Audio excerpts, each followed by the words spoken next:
I think it is just that combination of, the people who are really serious about impact, they don't really get innovation. And the people who are really serious about or really pro innovation startups and so on, they still don't really get impact. I mean, our goal is $1 billion a year in 5 years, which is, really ambitious. Again, though, we're stuck in the middle. Some of the startup investors like not ambitious enough. And then I think many of the impact investors kind of think that we're crazy. Welcome back, everybody. Rich Brubaker, Shanghai-based mission-driven entrepreneur, here today with another episode of the Mission Driven Podcast.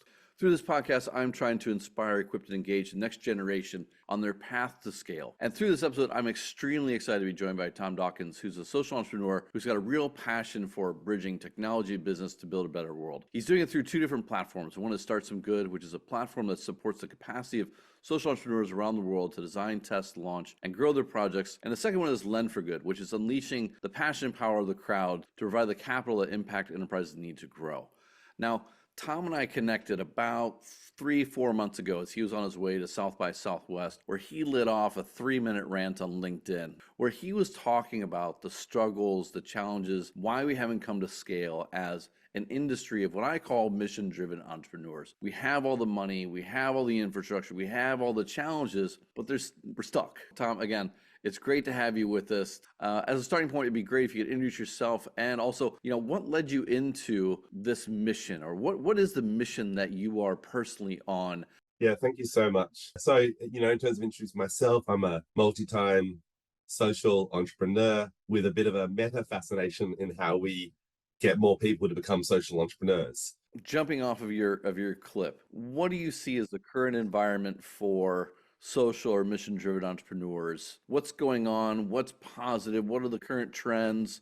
Yeah. Maybe some challenges. I think there's a tendency to always want to talk about those bright spots and those positive signs because there's lots of them out there. And I guess the challenge, though, and I'll talk about them in a second, the challenges you outlined in your intro and as I was talking about on my video, is that despite all that positive movements in lots of different areas, fantastic progress and momentum around kind of socially driven startup, massive amounts of money being pegged to invest in impactful businesses, what's called impact investing. Constant increases in consumer sentiment is obviously part of what's driving this as well, as consumers look for ways to align, again, not to sacrifice their personal needs, but to align their needs with the impacts they want by purchasing from companies. Businesses doing the same. A really easy way for a business to be more ethical is just to buy from someone who is, and you kind of get all the benefits of their hard work. So there's all these drivers are constantly, you can point to all of them and say, look at all this momentum we're creating, and it's all true and it's all super exciting. But then you can kind of step back and look at the whole and go, but how far are we getting actually? And why is this not adding up to more? It feels like we have all these big pieces, literally everything we need. And I think what's not quite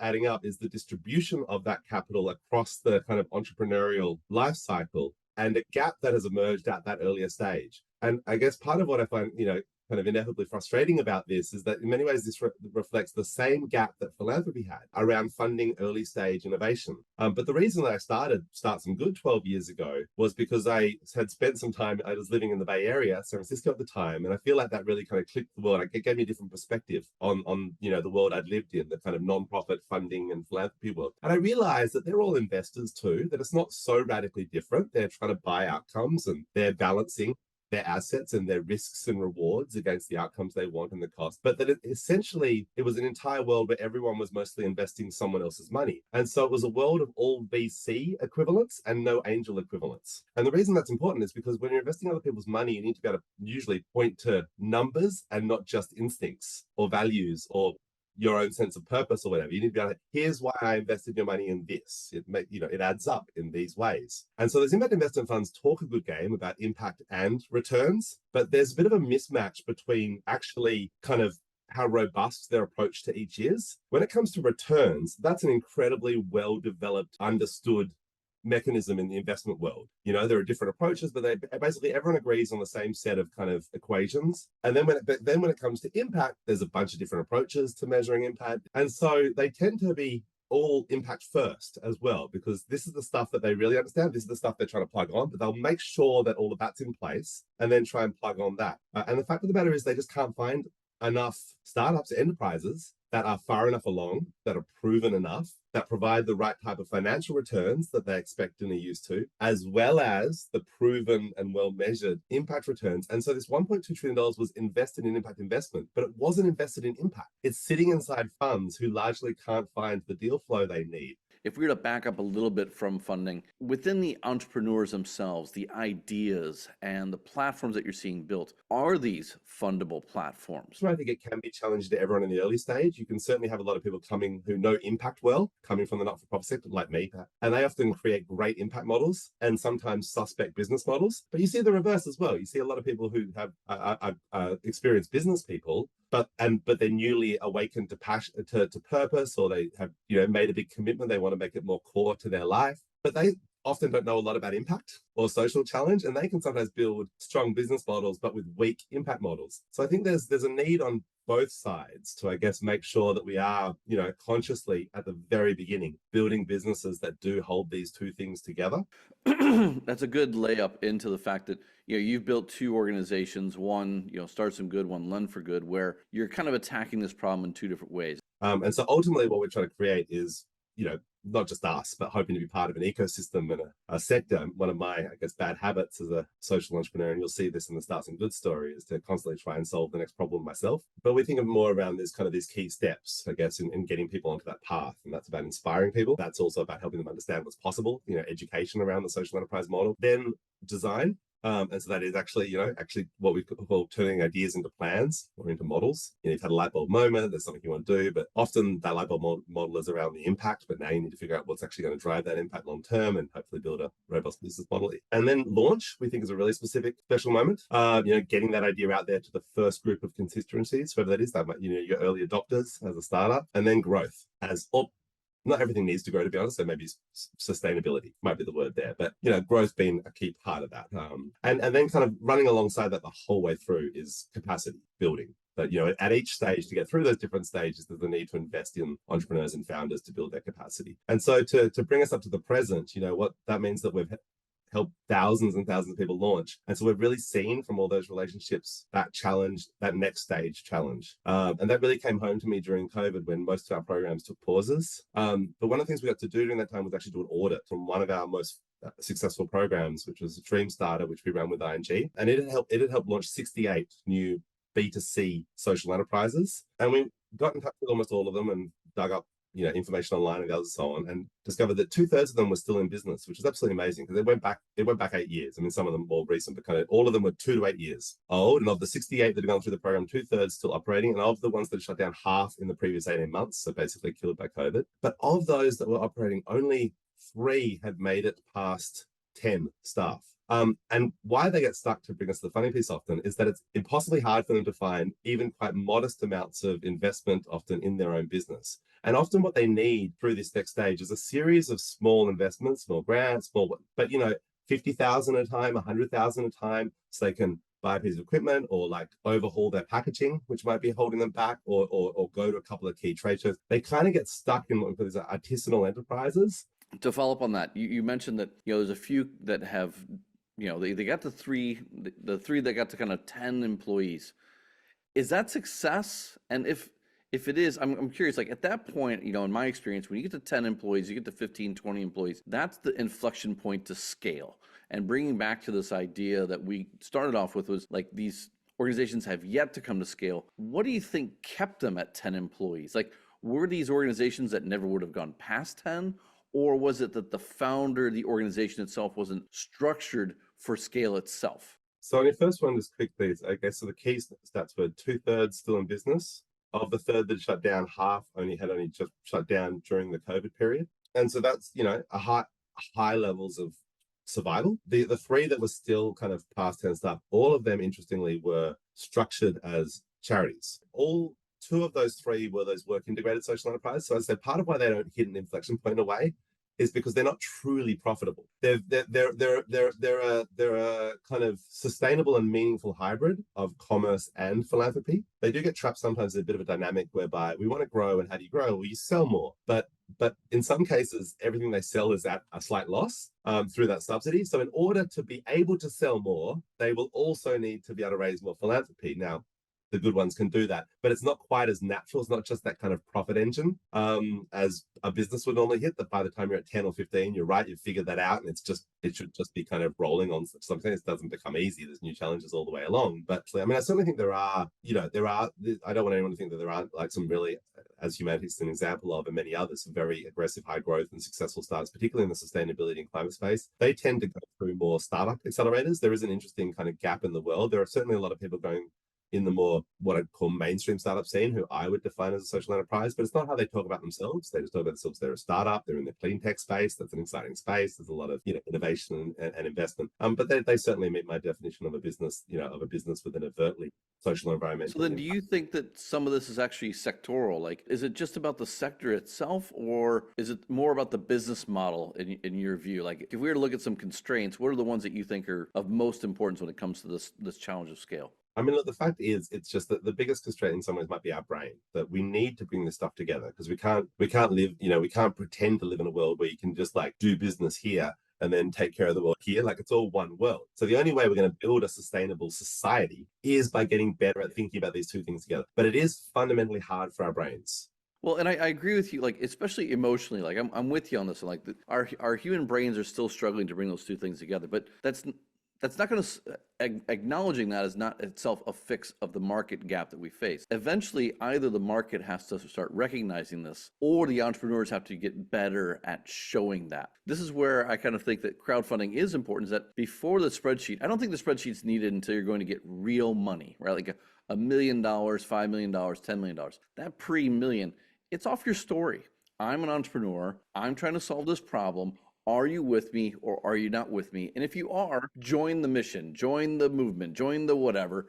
Give me $5, give me $50, whatever it may be. That gap, that mental gap, if you want to get from crowdfunding, we're all together in this, what's the jump, or what's the need of the entrepreneur to realize that emotional sell is for stage 1? But if you want to go to stage 2, 3, and beyond, you have to get the spreadsheet. Like, is that a requirement that you see that most entrepreneurs understand? Is it something that they fight? Like, how can they be doing it better? Because I agree with you, like, the market should be more oriented, but they're not. Like, they're going to look for return. But you are right that as you go up the chain, as you need more money, you will need to progress along the could to will.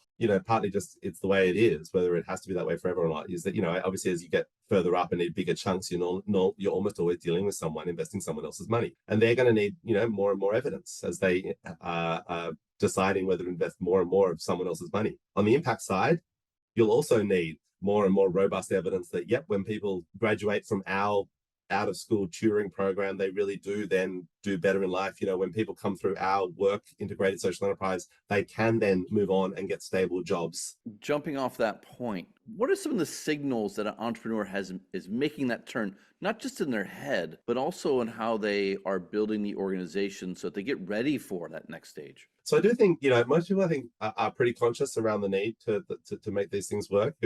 But it's just that I think the tension between some people are too conscious of that and they never get started. Again, as individual, I don't know if I'd put a firm trend on it. I think there is a greater understanding in general that there's a a here when it comes to this thing called social enterprise. And I actually am encouraged by the fact that more and more people are doing it without talking about it. Because I think sometimes we get stuck in our niche, and we want everyone to use the same language as us. And I actually think it's one of the things that's really held impact investment back. And so everyone is endlessly talking about impact investing. And the fact is, impact investing is a process. And most people don't get excited about processes. Are never going to get excited about processes. And in some cases, I think there's this kind of weird disjunction where the people who are most sophisticated about financial stuff are sometimes the least sophisticated about like storytelling and how you actually motivate. They're so wrapped up in their spreadsheets. They think that's the only way anyone does anything, through these like super rationalist process of due diligence and overthinking everything. That's not how real people actually engage with almost anything out there in the real world. But I actually think kind of the thing is the opposite, that we're trying to teach the impact investment world just these basic understandings of like how to get people excited about things at an early stage. I mean, I'm with you, man. Like, on a startup, look, just trust me that I see a problem and I want to work on it. Now, when I get to when I need $1 million, at some point, like, look, we trust you. We love the fact that you've been so committed, but we need more information. Like, this is actually timely. We are in the midst of this ourselves. And it continues to be insanely hard at that Series A. And I think it is just that combination of, the people who are really serious about impact, they don't really get innovation. And the people who are really serious about or really pro innovation startups and so on, they still don't really get impact. I feel like they like it as a cherry on top, but only once all their traditional boxes. Many of them still see it as a bit of a risk, that having overly purpose-driven founders like me is a little bit of a risk, because maybe when push comes to shove, this guy won't do what he needs to do to maximize my return on investment. And they're probably right. If push comes to shove, I believe it can all come together and that everyone will do great. But, I would hate to end up with just a successful business that isn't actually making a difference in the world. That to me would be a giant failure. I'd feel really bad about that. I want to do both. I'm greedy that way. I'm overly greedy, overly ambitious. You made that statement about like, you are this way. Okay, great. Is that part of the problem for you achieving scale? And if it is, I'm not calling it a problem. If it is, should we just embrace that and be like, look, we're actually not meant for scale. We're meant for purpose. And purpose is very difficult to scale. Right. But we've scaled so much social impact in the world over the last 100 years as well, though, Rich. Right? Think about the way we've scaled healthcare as a social good. Think about the way we've scaled education, that we've scaled clean water. Like it's not true that like we've done incredible social impact at scale. We solved CFCs. I mean, the world is capable, both through governance mechanisms and entrepreneurial mechanisms, of making massive changes. In fact, it happens all the time. We talk about this a lot in our team. I went through a couple of traditional startup accelerators with LendForGood last year and really kind of immersed myself even more in the just more mainstream way of talking about and building businesses, and met a lot of conventional startup angel investors and VCs and so on. And had this observation around, it's hard in both directions. I mean, our goal is $1 billion a year in 5 years, which is, really ambitious. And again, though, we're stuck in the middle. Some of the startup investors like not ambitious enough. And then I think many of the impact investors we meet kind of think that we're crazy and that we should be setting aside, and to even use the word billion means we lose credibility because, we're just, but there is a multi-trillion-dollar a year financing gap at the moment estimated for us to be able to achieve the SDGs. And so, to talk anything less than billions feels like it's not taking seriously the issue that we are addressing. It's like dealing with the plastic pollution by once a day walking down the beach and picking up a wrapper or something. So it's scale or nothing for us. Where did you learn about yourself and your business model when you went through those accelerators? And what was the value ultimately of going through those experiences for yourself? And so one of the things I realized was that I was, there's obviously we need different types of pitches for different kind of participants. We need lenders, we need the founders who are borrowing. We really need the intermediaries. And that I was, because my bias is so much towards the story and the impact, that I was very good at telling a story about the big picture impact. But that's not the same as this is why you, a potential intermediary, should pay to use that platform. Let's see if I can get it back, kind of honing more in on. There can still be, those people are still purposeful people. That's why they're doing intermediary work in the social enterprise sector. But I'm not going to get them on board just by diagnosing what's wrong with the ecosystem. So one of the things I did a lot through this program was really hone in on the different types of personas and really craft different types of pitches for different people, including the investor pitch at the pitch fan and so on. I worked incredibly hard on trying to say anything in less words. Sorry, I haven't been better at that today. It is one of my great things I struggle with. I had to do a 2-minute pitch. Explaining LendForGood in 2 minutes, I swear, is the hardest thing I've ever done. I had to practice for months, but maybe it was 2 minutes 20. So it was that thing where I think I would have seen this if it was someone else's business coming to me. It's that weird thing where it's often easier, like you give better advice to your friends than your self-talk. But actually just having those people around me, a couple of key mentors and so on, who kept prompting me, kept identifying things, kept pushing me to better refine the personas, to better craft the pitch. Being forced to like prepare a short version and to practice and to take that seriously, all of that was really good for me. And so from there, like, what advice would you give to other entrepreneurs who are in the middle of this fundraising process? What's the segment of entrepreneur you think needs to be doing this better? And what advice would you give to them, 2 or 3 points? What I just described is a really common mistake, actually, where people are able to talk about that big picture outcome they're seeking. But that's not the same as why someone should take that first step with them. Getting that pathway right is really key for any entrepreneur. And I do think you do see a certain amount of magical thinking in the social enterprise world. I think, very driven, idealistic people. And so you often see, if you're, I don't know if you're a South Park fan, but if you've ever seen the Gnomes episode, for anyone else out there as well, our socks go missing. Anyway, they find the gnomes for stealing our socks, and they have a business plan that says steal socks. Step 1, steal socks. Step 2, ?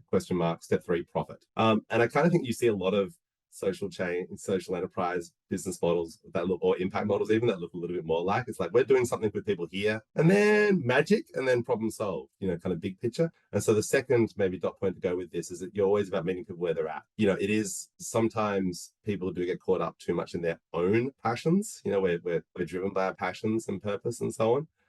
But anytime you're speaking to someone else, anytime you're speaking to an audience on a podcast, you got to think more carefully around who is that audience, where are they at, and what you want to deliver for them. And that and the key to almost any success at the beginning is matching the right story to the right people. It's that you might have a great product, but you're probably not going to be able to sell it to a top 100 company first. So who are those early? That's why so many startups have other startups as their early adopters. Get a few logos on the website. Now you go to a medium business, and eventually, you might crack the big one. But just figuring out where you're going to start, because I think a lot of people again have these big ideas, and just getting it down to who's the first audience or audiences. What's the specific story that's going to motivate them? And then of course, how am I going to reach them most effectively with the probably limited resources and bandwidth I have? That's the second. And then the third one, I would say, just for anyone who's any part on this journey, it's classic advice, but always good, is find others. I think especially if you're a social entrepreneur, find others who are also, doing this hybrid work, who are doing the hard work mentally and in the real world. And I think being surrounded by other people who are also on that journey is really valuable. You learn a lot from them. They kind of get this kind of crazy blend you do. I have a great mastermind group in Sydney that we call the Social Enterprise Dads, and they're all other dads who've also founded social enterprises. So I think finding other people who kind of align with some of these elements and who really get it is really important for personal sustainability.